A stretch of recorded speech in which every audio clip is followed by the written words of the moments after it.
네, 연말이라 예배도 많고 또 그렇지만 그 예배 속에서 우리 하나님을 깊이 만나시고 올 한 해를 잘 마무리하시고 또 새해 계획을 잘 세우실 수 있으시기를 예수 그리스도 이름으로 축복합니다.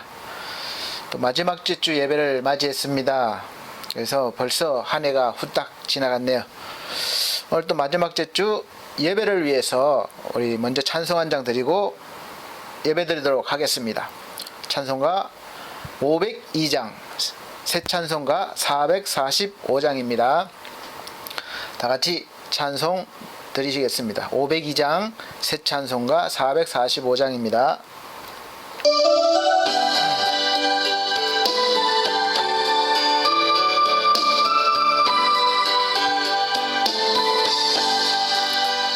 태산을 넘어 험곡에 가도 빛 가운데로 걸어가면 주께서 항상 지키시기로 약속한 말씀 변치 않네. 하늘의 영광 하늘의 영광 나의 맘속에 차고도 넘쳐 할렐루야를 힘차게 불러 영원히 주를 찬양하리. 캄캄한 밤에 다닐지라도 주께서 나의 길 되시고 나에게 밝은 빛이 되시니 길 잃어버릴 염려 없네.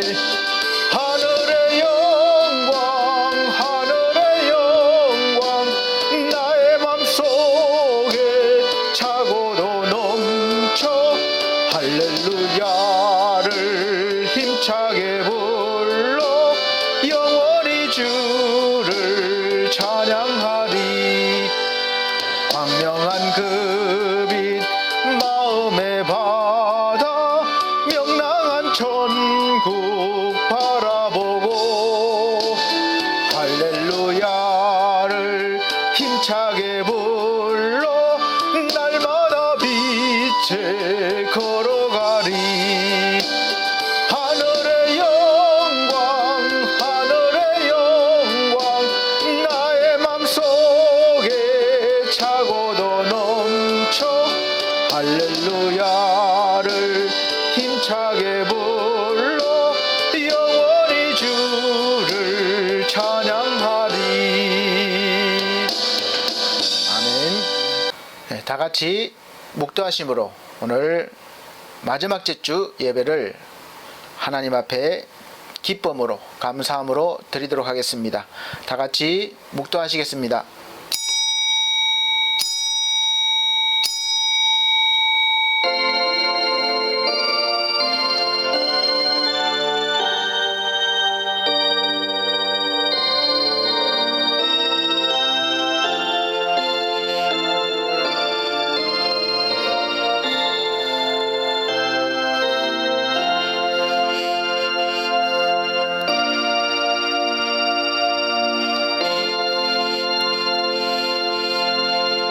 그런즉 너희가 어떻게 행할 것을 자세히 주의하여 지혜 없는 자같이 말고 오직 지혜 있는 자같이 하여 세월을 아끼라. 때가 악하니라.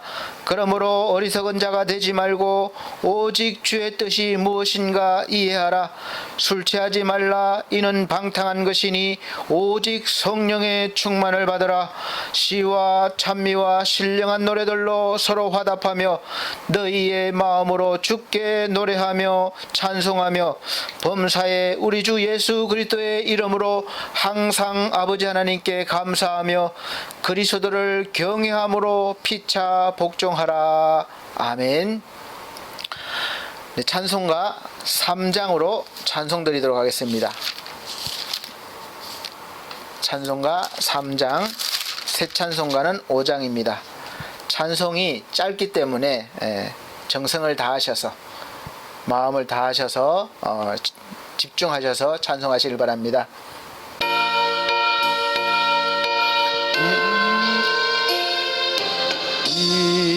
천지간 만물들아 복 주시는 주 여호와 전능성부 성자 성령 찬송하고 찬송하세. 아멘.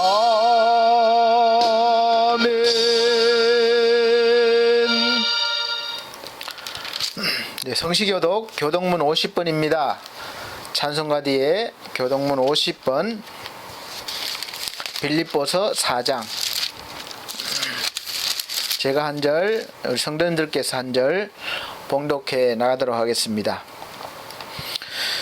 주 안에서 항상 기뻐하라. 내가 다시 말하노니 기뻐하라. 너희 관용을 모든 사람에게 알게 하라. 주께서 가까우시니라.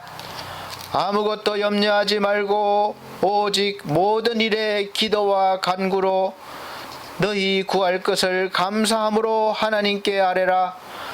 그리하면 모든 지각에 뛰어난 하나님의 평강이 그리스도 예수 안에서 너희 마음과 생각을 지키시리라.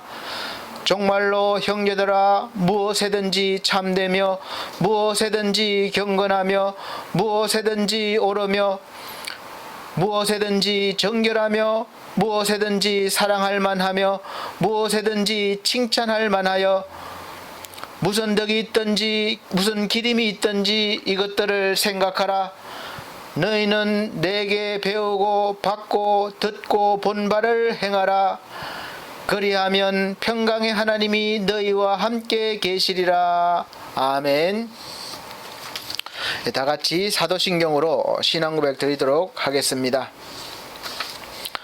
나는 전능하신 아버지 하나님 천지의 창조주를 믿습니다. 나는 그의 유일하신 아들 우리 주 예수 그리스도를 믿습니다. 그는 성령으로 잉태되어 동정녀 마리아에게 나시고 본디오 빌라도에게 고난을 받아 십자가에 못 박혀 죽으시고 장사된 지 사흘 만에 죽은 자 가운데서 다시 살아나셨으며 하늘에 오르시어 전능하신 하나님 우편에 앉아 계시다가 거기로부터 살아있는 자와 죽은 자를 심판하러 오십니다. 나는 성령을 믿으며 거룩한 공교회와 성도의 교제와 죄를 용서받는 것과 몸의 부활과 영생을 믿습니다. 아멘. 네, 찬송가 9장, 네, 새 찬송가는 8장입니다. 찬송가 9장. 네, 오늘 예배는 올해 마지막 주 예배이니만큼 이 시간은 다 같이 마음에 그동안에 1년 동안의 결산과 또 새해 소망을 가지고 기도하는 시간 갖도록 하겠습니다. 살아계시고 사랑이 많으신 우리 아버지께서 한 해 동안도 우리와 함께 하시며 크고 작은 일들 속에서 하나님의 역사를 나타내셨습니다. 이제 우리가 믿음이 연약하여 보지 못하고 듣지 못하고 행하지 못하였던 것들을 되돌아보며 이 시간 회개합니다. 주여 우리의 연약한 믿음을 용서하여 주시옵소서. 나라적으로는 정치, 경제, 문화뿐만 아니라 코로나로 인하여 많은 고통과 어려움이 있습니다. 하나님 아버지, 이 나라의 백성을 불쌍히 여기시고 우리를 구원하여 주시옵소서. 이제 모든 부분에서 주님 은혜로 회복되어서 이제 말씀이 회복되고 또 모든 분야가 회복되어서 하나님의 말씀을 들고 세계 열방 가운데 우리 이 백성들이 복음을 전하러 나가기를 원합니다. 하나님, 이 열방 가운데에서도 우리가 복음을 잘 전할 수 있도록 모든 환경을 주관하시고 모든 은혜를 더하여 주시옵소서. 우리 하나님, 이제 올 한 해 마지막 마무리를 하면서 우리가 모든 결산 가운데 하나님의 은혜를 바라보며 하나님의 그 크신 역사를 제대로 바로 볼 수 있도록 도와주시고 또 그것을 바탕으로 이제 새해에는 더욱더 하나님이 기뻐하시고 원하시는 것이 무엇인지 깨닫게 하시고 그 일을 위해서 우리가 할 수 있는 계획들을 잘 세워나갈 수 있도록 도와주시옵소서. 더불어 우리가 하고 있는 모든 일들과 또 모든 분야에 하나님 그 가운데서도 함께 하신 줄 믿사오니 모든 일 가운데 우리가 잘 감당하며 또 모든 일을 잘 해낼 수 있도록 도와주시옵소서. 이 시간도 말씀 가운데 임하여 주셔서 한 해 동안 힘들었던 그 마음과 몸을 위로하여 주시고 우리 마음에 평화를 주시며 또 회복시켜 주시고 또 새해에는 더욱더 강건한 영육이 되어서 하나님 앞에 영광 돌리며 살아가게 하여 주시옵소서. 모든 것 주님께 의지하고 예수 그리스도의 이름으로 기도하옵나이다. 아멘.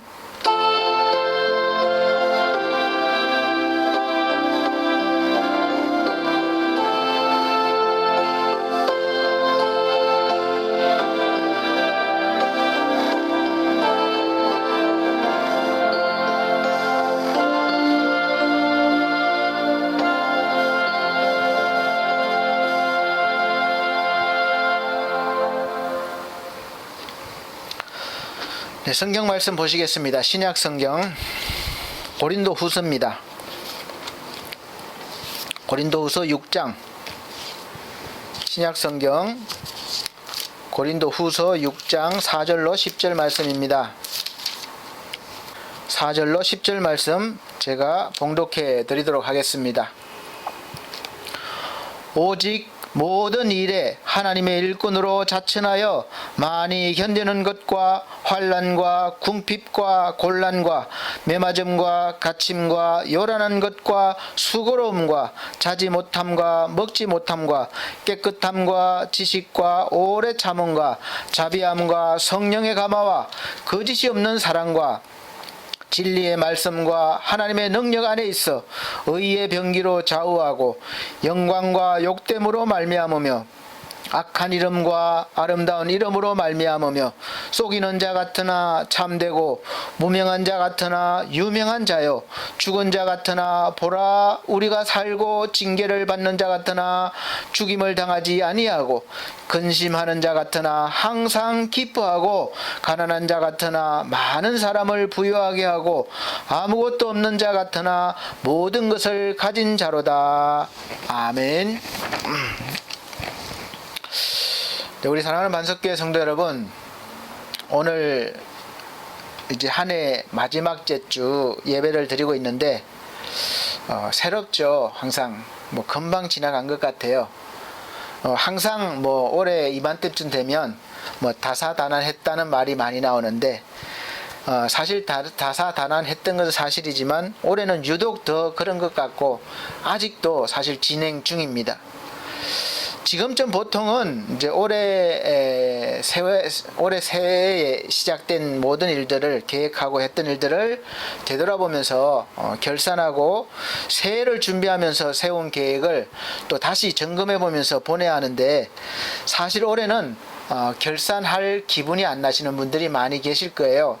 그만큼 어렵다는 이야기겠죠. 결산할 것도 별로 없고 또 새해를 어떻게 준비하고 계획을 세야 되는지 그야말로 막막한 그런 연말을 보내고 있는 그런 우리 성도님들이 많이 계실 겁니다. 그래 이것은 바로 코로나 바이러스가 그렇게 온 세상을 갑자기 바꿔 놓은 것 같아요. 정치, 경제, 문화 모든 분야에 영향을 다 미치고 안 그래도 빠르게 변하는 이 세상에 우리가 막 적응하기가 어려운데 이 코로나 바이러스로 인해서 더 급격하게 변화되었고 또 이제 앞으로 어떤 변화가 있을지 사실 예측할 수 없는 그런 시대를 살아가기 때문에 어떤 계획을 세우기도 벅찬 그런 연말을 보내고 있다고 할 수 있습니다. 코로나 바이러스 백신이 뭐 그야말로 초고속으로 개발이 되어서 개발한 나라와 또 부유한 나라들이 보면 먼저 백신을 접종하고 있는 것 같아요. 그 와중에 보면 벌써 영국이나 이런 데서 변종 바이러스가 다시 나타났다고 우려하는 목소리도 많아지고 있습니다. 사실 그동안에는 우리 인간이 자연을 많이 파괴했어요. 자연을 변화시켰는데 이제는 반대로 그 자연의 역습이 시작되지 않았나 싶습니다. 갈수록 이 변화무쌍한 기후로 인해서 강력한 태풍, 장마, 유례 없이 긴 장마 우리도 오래 겪었죠. 그리고 가뭄으로 인해서 인간의 삶이 위협받고 있는 이 시점에 우리는 어김없이 변함없이 연말을 맞이했고 또 마지막 주 예배를 우리가 하나님 앞에 드리고 있습니다. 그리고 또 며칠 있으면 송구영신 예배도 있죠. 앞두고 있습니다. 사실 이러한 일상적인 일들이 우리가 그냥 평범하다고만 생각해 왔지 특별하다고 생각해 본 적은 별로 없는 것 같아요. 우리가 매일 아침 일어나서 학교를 가고 직장을 가고 또 사업장에 가서 일을 하는 것과 또 사람들을 만나서 우리가 즐겁게 밥 한 끼 먹고 술 한잔 하면서 모임을 가지고 서로 이 유대관계를 쌓아가는 일들, 사실 우리가 매일매일 하는 일과 겪고 있는 일들이 아주 사소하고 평범한 일들이지만 이제 오히려 요즘은 그런 일들이 특별한 일이 되어 가고 있는 것 같습니다. 왜냐하면 그렇게 하지 못하고 있거든요. 마스크를 착용하는 사람은 특별한 일을 한다거나 환자들이 착용했었는데 이제는 누구나 착용하는 것이 일상화되었고 또 오히려 착용하지 않는 사람이 특별한 사람이 되어서 이제 비난을 받게 되고 또 연말이면 우리가 일주일에 막 여러 번 모임을 바쁘게 가졌었는데 이제는 그런 모임이 평범한 모임이 이제는 아주 특별한 모임이 되었습니다. 그 모임 자체도 힘들어졌어요. 세상은 이렇게 어느 순간 우리 인간의 삶을 위협하기도 하고 또 반대로 언제까지나 안심하고 누리고 싶고 또 그렇게 하고 싶은 것들을 하면서 살 수 있을 것처럼 유혹을 합니다. 영원히 살 수 있을 것처럼 생각하게 해요. 그래서 욕심을 부리고 자꾸 쌓아두려 하잖아요.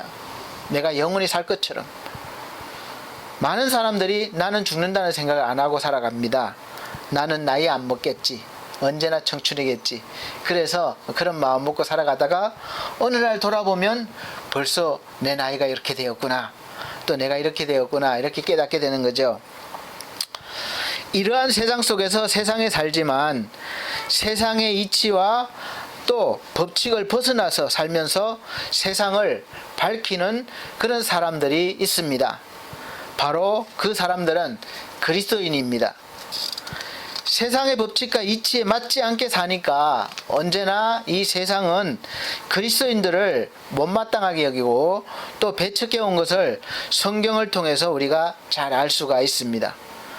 그런데 이상한 것은 세상의 힘이 아무리 그리스도인들을 막 배척하고 위협하고 심지어 죽이려고 해도 언제나 역사 속에서 빛나는 승리자는 그리스도인들이었음을 성경은 밝히 보여주고 있습니다.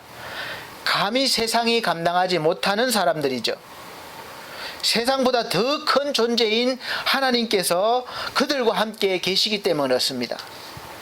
그래서 히브리서 11장 36절 38절 보면 또 어떤 이들은 희롱과 채찍질뿐 아니라 결박과 옥에 갇히는 시험도 받았으며 돌로 치는 것과 톱으로 켜는 것과 시험과 칼에 죽는 것을 당하고 양과 염소의 가죽을 입고 유리하여 궁핍과 환난과 학대를 받았으니 이런 사람은 세상이 감당치 못하도다. 저희가 광야의 산중과 암열과 토굴에 유리하였느니라. 아멘. 이렇게 말씀하고 있습니다. 세상이 감당하지 못한다는 거예요. 어떤 식으로든 우리의 삶이 위협받고 있는데 사실 우리 그리스도인들만 지금은 위협받는 게 아니죠. 지금은 모두가 다 어렵고 힘들고 소망의 등불이 꺼져가는 그런 현실 앞에 놓여 있습니다. 같은 공동체가 되었죠. 그런 시대, 지금 이와 같은 시대에 그럼 우리 하나님을 믿는 그리스도인의 역할은 어떤 역할을 해야 되겠습니까? 무엇을 해야 되겠습니까? 이러한 때에 우리 그리스도인들이 더욱더 사회에서 국가에서 큰 희망의 등불을 밝히고 먼저 앞장서면서 세상 속에서 하나님의 나라를 전하고 알리고 열어가면서 사회에서도 영향력을 발휘하는 그런 능력과 그런 은혜를 회복해야 될 줄로 믿습니다. 오늘 본문에서 사도 바울이 하나님의 일꾼이 되어서 많이 견딘다고 그랬어요. 많이 견디고 환난과 궁핍과 곤란과 매맞음과 갇힘과 요란한 것과 수고로움과 자지 못함 그리고 먹지 못한다고 했습니다. 이런 일들을 당한 것은 지금 사회에서 목사나 또 그리스도인들이 종종 뉴스에 나오는 것처럼 무리를 일으킨다거나 아니면 죄를 저질러서 악한 짓을 해서 받는 것이 아닙니다. 만약 그런 일을 해서 당한 거라면 당연한 거겠죠. 요즘 우리가 받는 죄값과 비난은 사실 당연한 일들이 많아서 같은 그리스도인으로서 또 목사로서 사실 민망하고 부끄럽고 죄스럽기 짝이 없습니다. 그런데 사도 바울은 그야말로 세상에서 비난을 받아야 되거나 죄를 지어서 당한 게 아니라 순전히 하나님의 일꾼으로 부름받아서 복음을 전하기 위해서 전적으로 인생을 다 바쳐서 사명을 감당하면서 받은 그런 어려움들입니다. 그래서 세상의 기준으로 바라보면 예수 믿다가 실패한 사람, 하나님 일을 하다가 인생이 처참하게 된 사람으로밖에 보일 수가 없습니다. 우리가 보통 세상에서 바라고 원하는 그런 결혼을 하고 안정적인 그런 가정도 없었고 또 편안하게 살 수 있는 아파트나 빌라나 그런 집 한 채 없었습니다. 그리고 사업을 하거나 좋은 직장에 다니지도 않았습니다. 평생을 선교하러 다녀야 됐고 그것도 가는 데마다 목숨의 위협이나 또 여러 가지 위협을 당하고 잡혀서 매를 맞고 또 감옥에 갇히고 나중에는 로마에서 참수를 당하고 순교를 당한 그런 인생이었습니다. 이런 삶을 정말 그냥 우리가 보면 누가 봐도 예수 믿고 망한 대표적인 사람으로 보일 것입니다. 사랑하는 성도 여러분, 여러분은 예수 그리스도를 믿는 이유가 무엇입니까? 우리나라 60년대, 70년대를 보면 교회 부흥의 그때 많이 일어났어요. 부흥의 시기에는 예수를 믿으면 복 받는다는 설교가 많았고 관심도 많았습니다. 왜냐하면 그때는 가난했고 또 못 살았었기 때문에 가난하게 살았었기 때문에 너무 힘들게 살았기 때문에 복이란 개념을 하나님을 믿으면 잘 되고 많은 것을 받고 이런 개념으로 이해를 하고 받아들였습니다. 그래서 대체적으로 그런 것을 많이 구하고 또 그렇게 받기 위해서 신앙생활을 열심히 했죠. 사실 그리고 많이 받았습니다. 처음에는 다 구원받기 위해서라고 말합니다. 왜 예수 믿습니까? 구원받기 위해서, 천국 가기 위해서 믿죠. 맞는 말이죠.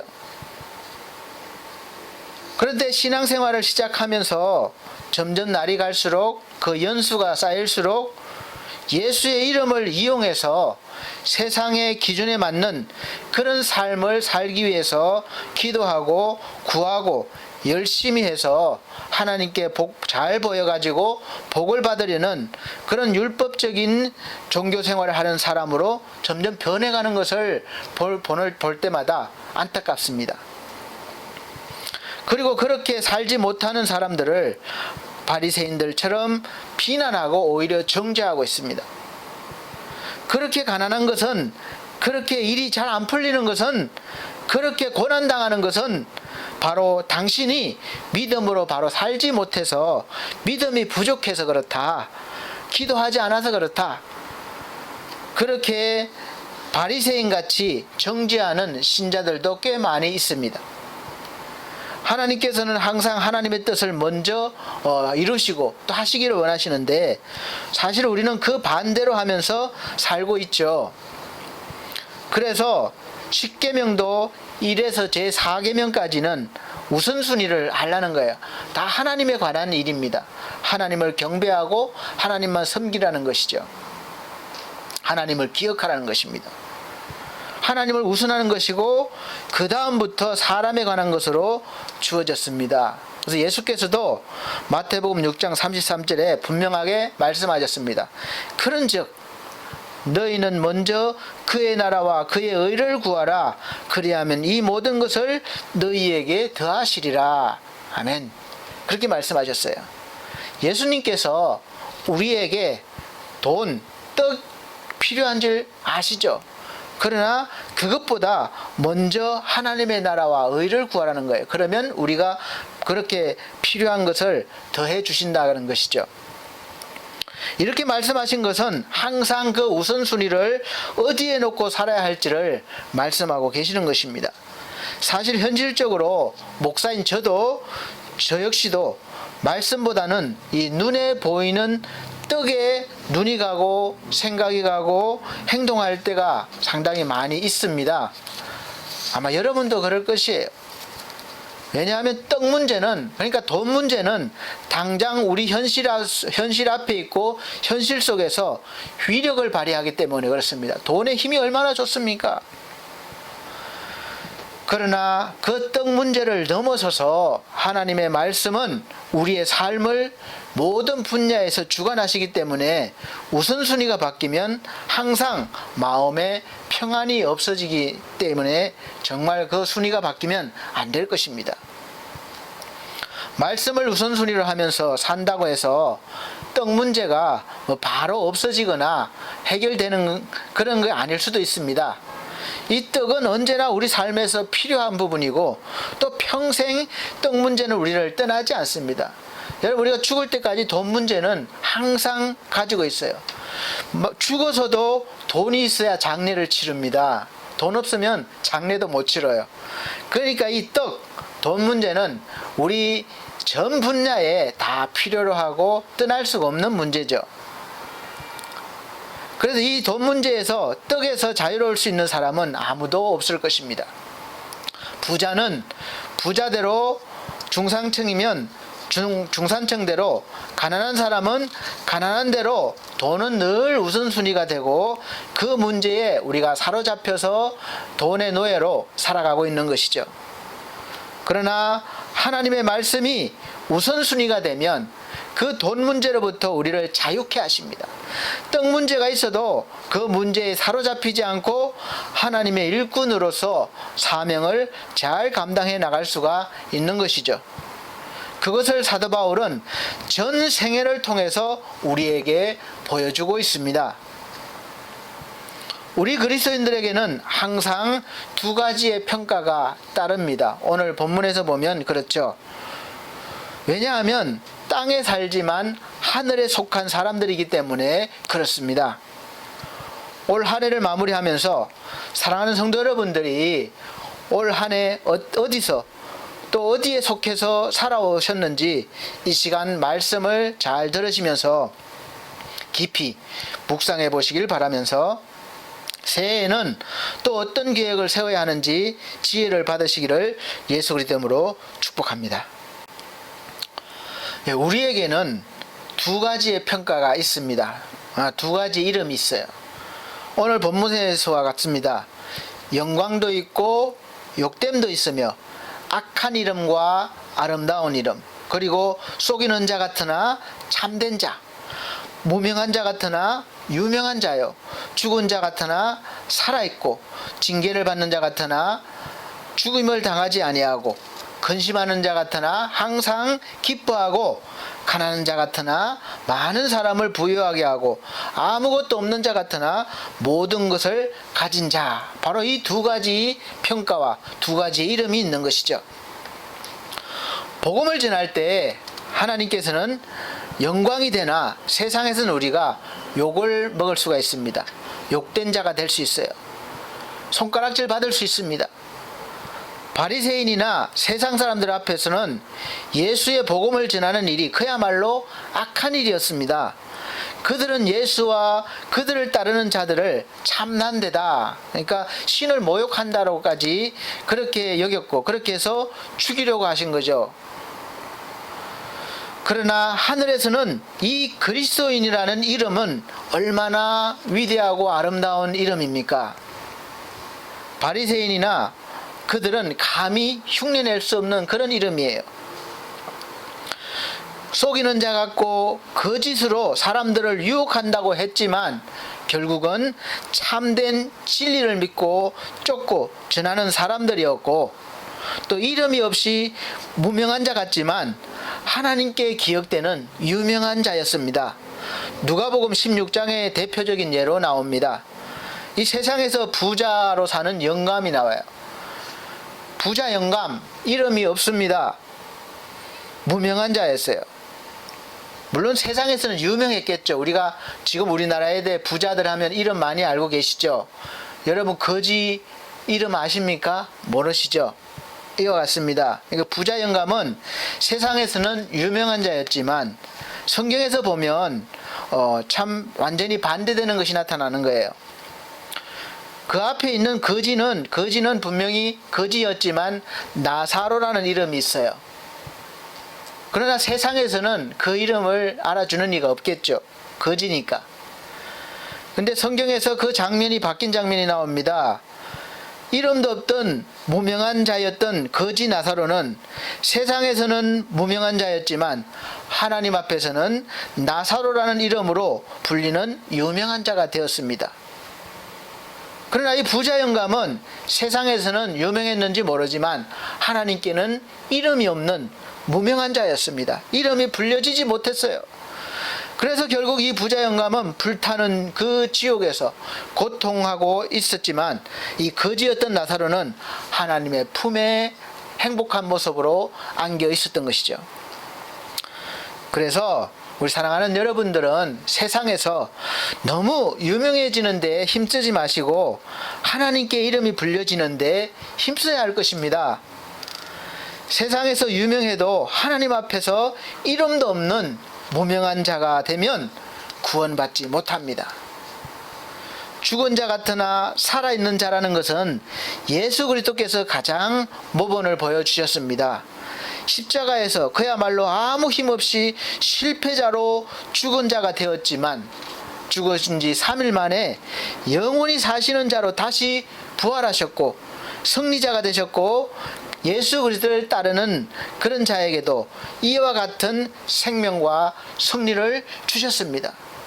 그래서 이런 것을 받은 우리들도 마찬가지로 새로운 생명, 죽지만 살아나는 그런 자가 되었고, 또 실패자의 것 같지만 승리자가 된 거죠. 이런 믿음의 능력이 우리가 살면서 어떤 일에 실패하고 좌절하고 죽은 것 같지만 반드시 다시 일어나고 성공하고 살아나서 하나님의 일을 이루어가면서 하나님께 영광을 돌리는 그런 인생을 사는 것입니다. 선교를 하는데 보면은 수년을 선교했지만 열매가 없어서 실망하고 좌절했는데, 그 선교사가 죽은 뒤에나 떠난 뒤에 그 선교했던 곳에서 열매가 무성하게 많이 맺은 것을 역사적으로나 또 많은 이야기를 들어서 우리가 알고 있습니다. 조선시대에 우리나라에 처음 복음을 전하러 들어왔던 선교사들은 우리나라 사람들에게 환영받지 못했습니다. 목숨의 위협을 당하고 배척받는 그런 어려움 속에서 복음을 전하고 지금처럼 마음대로 전하지도 못했습니다. 쫓겨다니면서 죽음의 위협 가운데서 숨어서 이렇게 한두 사람에게 전하고 또 몇 명 모여서 전하고 이런 식이었습니다. 그럼에도 불구하고 하나님은 이 나라 이 백성을 사랑하셔서 그 복음의 씨앗이 심겨지게 하시고 이렇게 많은 열매가 된 거죠. 이 선교사님들은 이렇게 많은 열매를 보지 못하고 순교하셨거나 또 본인의 나라로 돌아갈 거죠. 그러나 그 하나님의 말씀이 땅에 심겨져서 아무도 모르게 자라난 거예요. 30배, 60배, 100배의 열매로 이 나라가 복을 받은 것입니다. 그러므로 무슨 일 가운데 절대로 좌절하거나 절대로 실망하지 마시길 바랍니다. 때가 되면 하나님께서 이루어 주실 것입니다. 우리 그리스도인들의 특징은 근심한 일들이 차고 넘치는데 사실 사는 게 걱정이죠. 그런데도 오히려 항상 기뻐하는 모습들을 볼 수 있는 것이 특징입니다. 감옥에 갇혀도 하나님을 찬미하고 실패해도 계속 좌절하지 않고 밝은 모습으로 살아나고, 그리고 별로 가진 게 없는 것 같은데도 계속해서 많은 사람들에게 도움을 주고, 또 아무것도 없는 것 같지만 모든 것을 다 가진 자가 된 것은 바로 하나님의 자녀이고, 하나님께서 그렇게 살 수 있도록 은혜를 주셨기 때문에 그렇습니다. 이 모든 믿음의 특징들을 가지고 삶으로 나타내는 사람들이 바로 저와 여러분 그리스도인들인데, 그런 삶을 사는 비결은 바로 삶의 기준이 하나님의 말씀을 듣고 깨닫고 바뀌었기 때문에 그렇습니다. 세상의 기준에서 하나님의 말씀의 기준으로 새롭게 바뀌었기 때문에 그래요. 이런 믿음의 특징들이 없다는 것은 바로 예수를 믿지만 여전히 세상의 기준과 생각으로 살기 때문에 하나님은 나의 기도를 들어주시고 내가 원하는 것을 이루어 주시는 그런 신으로만 생각하고 믿는 것이죠. 그러니까 그리스도인들의 특징, 다시 말하면 이런 성령의 열매, 성령의 능력이 나타나지 못하게 되는 것입니다. 성경에서 말씀하고 있는 믿음의 특징은 바로 이것입니다. 갈라디아서 5장 22절로 23절. 오직 성령의 열매는 사랑과 희락과 화평과 오래 참음과 자비와 양성과 충성과 온유와 절제니 이 같은 것을 금지할 법이 없느니라. 아멘. 세상의 법과 이치를 뛰어넘었기 때문에 금지할 법이 없다는 거예요. 막을 수가 없다는 거예요. 여러분이 예수 그리스도의 사랑을 나타내는데 누가 막겠습니까? 여러분에게 이런 성령의 9가지 열매가 삶 가운데 잘 나타나고 계십니까? 열매로 거두고 계신가요? 세상의 기준으로 자기를 나타내고 하나님의 일을 하려고 하기 때문에 무리수를 두게 되고 세상의 방법을 동원하니까 비록 성공을 하더라도 세상 사람들에게 전혀 감동을 주지 못하고 영향력도 주지 못하는 것입니다. 오히려 비난의 대상이 되는 거예요. 사랑하는 성도 여러분, 올해 2020년도 올 한 해 어떻게 결산을 하셨습니까? 세상 사람들과 똑같이 사업이 얼마나 몇 프로 성장했고, 또 얼마나 규모가 됐고, 아니면 얼마나 적자가 났고, 또 직장에서 승진을 했고 못했고, 또 통장에 잔고가 얼마나 남았고, 집을 못 샀고 집을 사고 이런 결산만 할 것입니까? 지금까지 그렇게 해오셨다면 이번 해에는 좀 다르게 이제 믿음의 결산도 진지하게 한번 해보시길 바랍니다. 한 번도 안 해보셨죠? 믿음의 결산.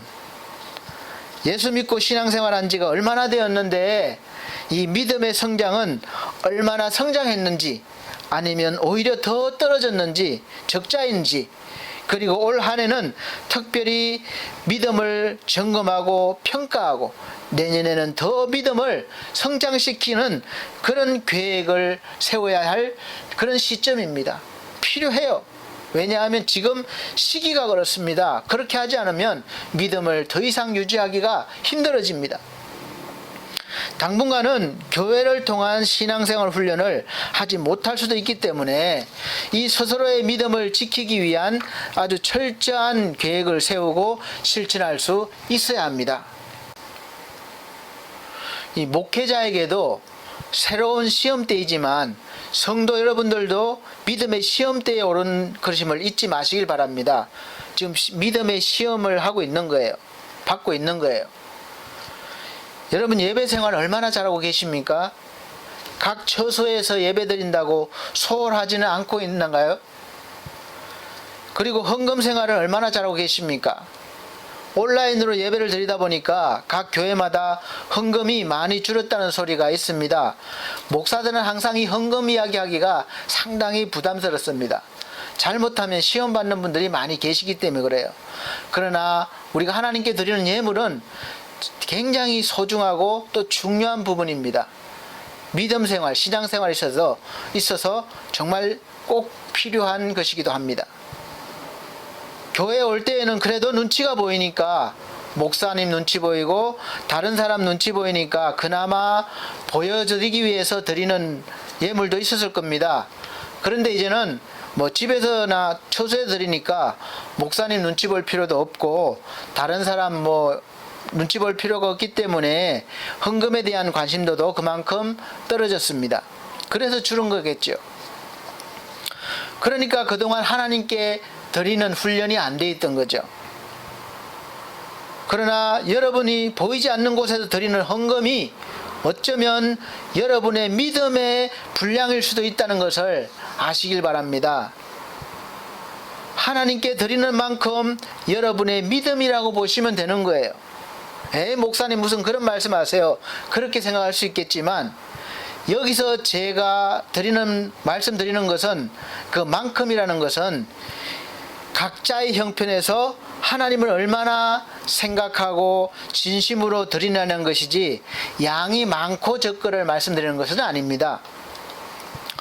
예수님 앞에서 연복궤에 헌금을 드릴 때에 많은 사람들 앞에서 보란듯이 많은 헌금을 드린 사람보다 부끄럽지만 자기가 가진 전부를 드린 이 가난한 여인의 헌금을 주님은 칭찬하셨듯이 예물에 대한 여러분의 마음이, 믿음이 담겨 있으면 되는 거예요. 누가복음 21장 2절부터 4절 말씀 보면, 또 어떤 가난한 과부의 두렛돈 넣는 것을 보시고 가라사대 내가 참으로 너희에게 말하노니 이 가난한 과부가 모든 사람보다 많이 넣었도다. 저들은 그 풍족한 중에서 헌금을 넣었거니와 이 과부는 그 구차한 중에서 자기 있는 바 생활비 전부를 넣었느니라. 아멘. 여러분, 1,000원을 드리더라도 거기에 마음과 믿음이 담겨 있으면 하나님이 기뻐 받으시는 예물이 됩니다.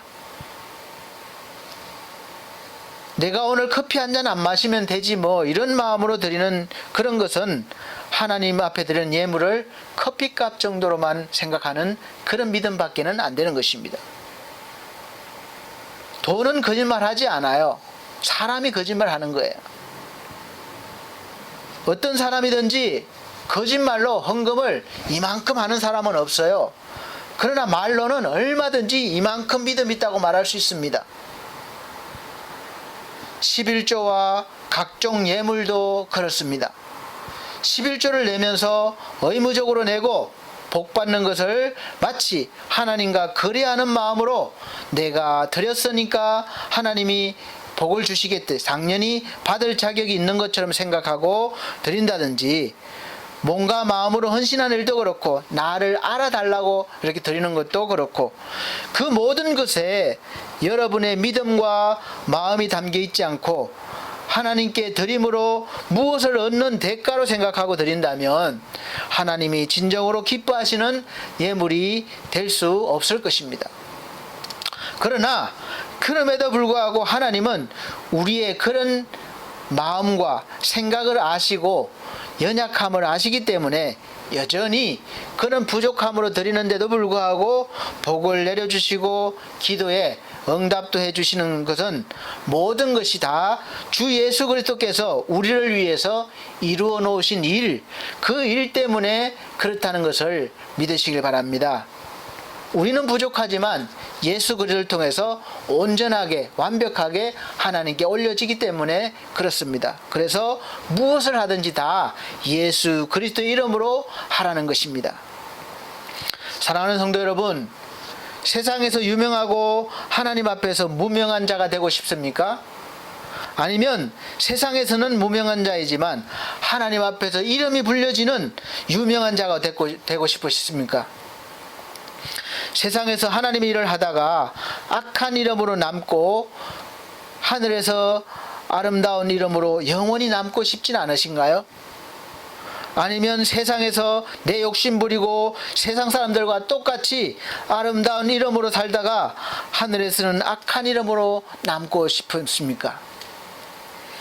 세상에서 살기 위해서 믿음을 저버리고 그렇게 살다가 영원히 죽음을 맞이하겠습니까? 아니면 주를 위해서 기꺼이 죽고 예수의 이름으로 다시 살겠습니까?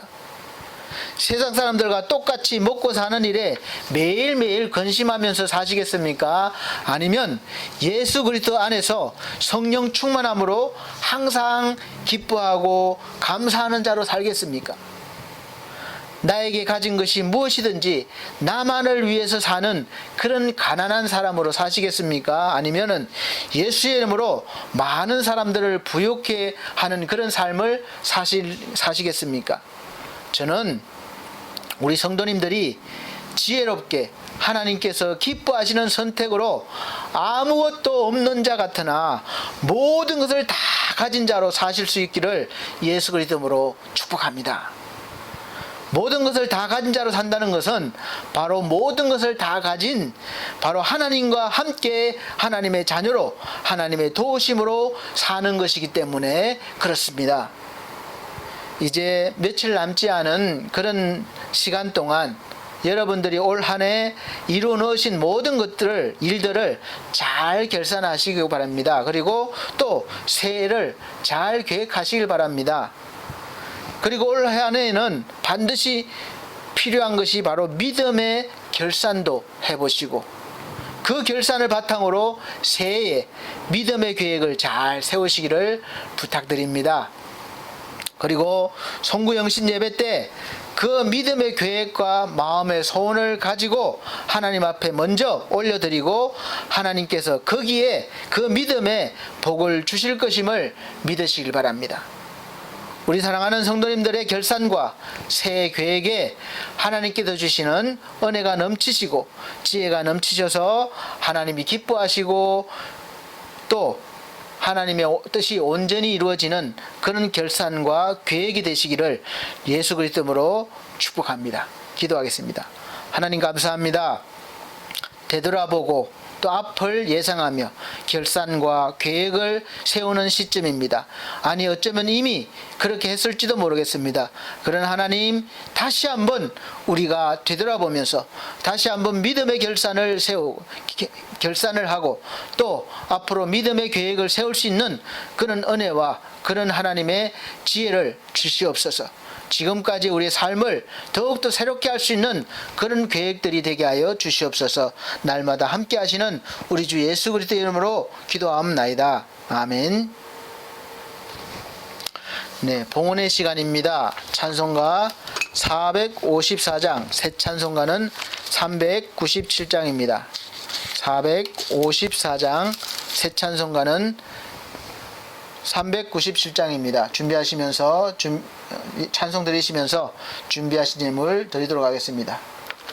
454장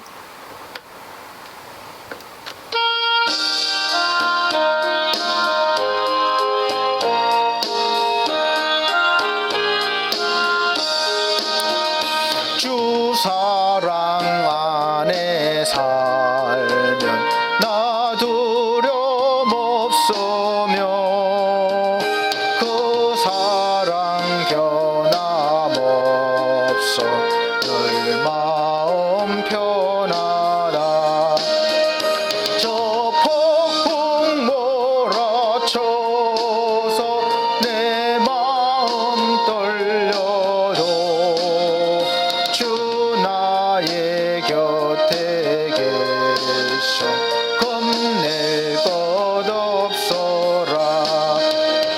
주 나의 목자시니 나 부족 없으며 주 인도하는데 오늘 따라가리라. 그 지혜 나를 깨워 내 앞길 밝히니 나 주의 길을 따라 주 함께 살리라.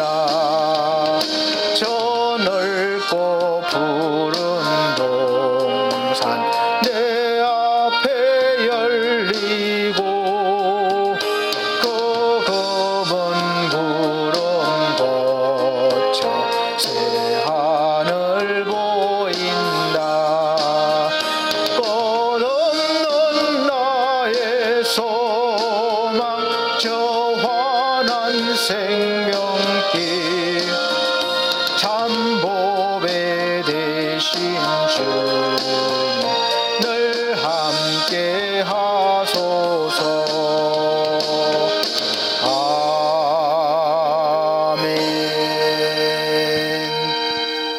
예물을 위해서 기도드리겠습니다. 하나님 아버지, 귀한 예물 받아 주시옵소서. 우리 사랑하는 귀한 영혼들의 손길 주여 기쁘게 받으시고 저들의 손길에 복의 복을 더하여 주시옵소서. 저들의 삶이 올 한 해를 잘 결산하게 하시고 새해에는 더욱더 하나님이 기뻐하시는 믿음의 삶을 살 수 있도록 도와주시며 또 예수 그리스도를 통해서 그리스도인으로서 충만한 믿음의 삶을 살 수 있도록 능력과 권세를 더하여 주시옵소서. 특별히 아버지 하나님, 모든 질병과 모든 문제 앞에서 능히 승리하게 도와주시고 주님 주시는 복을 마음껏 누리는 건강과 믿음의 복을 허락하여 주옵소서. 감사드리며 예수 그리스도 이름으로 축복하고 기도함나이다. 아멘. 교회 앞에 광고 말씀드립니다. 올해 이제 얼마 남지 않았는데 송구 영신 예배가 31일 날 오후 11시 반부터 있습니다. 이제 전에처럼 모여서 기도 같이 예배 드리면서 소원 기도 제목 가져오시고 이렇게 안수기도 축복기도 해드렸는데 이제 그러질 못하게 됐습니다. 그래서 각자 집에서 이렇게 예배드리면서 믿음의 가장들이, 믿음의 중심에 선 분들이 꼭 머리가 아니더라도 여기 옆에 손을 잡고 하셔도 되고, 제가 여기서 축도할 때에 같이 기도하시면 하나님께서 은혜를 주실 것입니다. 그리고 말씀을 이렇게 뽑기도 했었는데 올해는 그게 없어서 제가 이렇게 번호를 100가지 이렇게 하고 말씀을 준비해 놓겠습니다. 우리 성도님들께서 문자로 숫자를 저에게 보내주시면 제가 우편으로 말씀을 보내드리도록 하겠습니다. 그래서 그 말씀 받으면 그 말씀 가지고 묵상하시면서 1년 동안 지표로 삼으시길 바랍니다. 하나님은 반드시 말씀을 통해서 여러분들을 인도해 주실 것입니다. 그리고 소원 기도는 또 우편으로 보내주셨는지 아니면 또 다른 방법을 통해서 저에게 전달해 주시면 제가 그 소원 기도 또 계획들을 가지고 또 기도해 드리도록 하겠습니다. 61장 결단의 찬송 드리시고 예배를 마치도록 하겠습니다. 61장. 그리고 1월 1일은 예배가 없습니다. 송구 영신 예배를 드리기 때문에 따로 예배를 드리지 않습니다. 그래서 송구 영신 예배는 꼭 참석하시길 바랍니다. 찬송 드리겠습니다.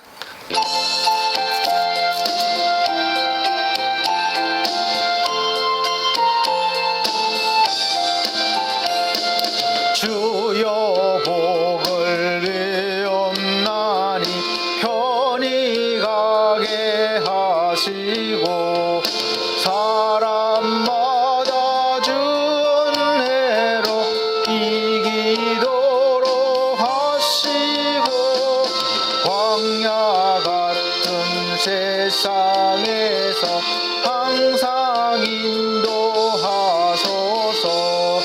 주의 복된 말씀 듣고 무한 감사합니다.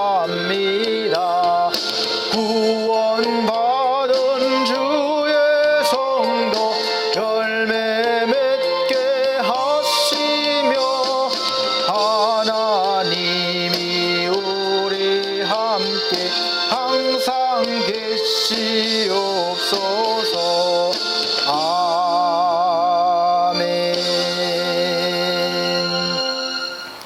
살아계신 아버지 하나님, 우리의 삶을 주관하시는 하나님, 새해에도 더 큰 믿음으로 살아갈 수 있도록 사회에서 선한 영향력을 가지고 주의 복음을 전하며 하나님의 나라를 확장할 수 있도록 아버지 우리를 인도하시고 또 복의 복을 더하여 주시옵소서.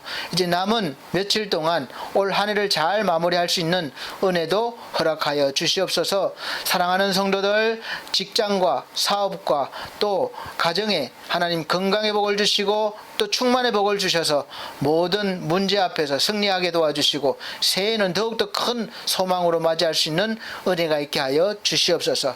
우리 하나님 감사합니다. 늘 함께하여 주심을 감사합니다.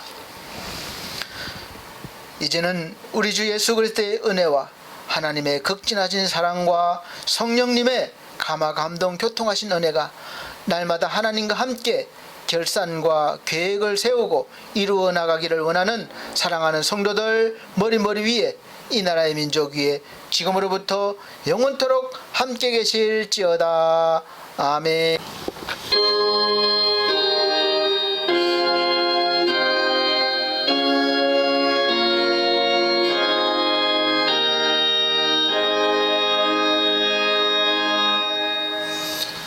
하나님께 영광 돌립니다.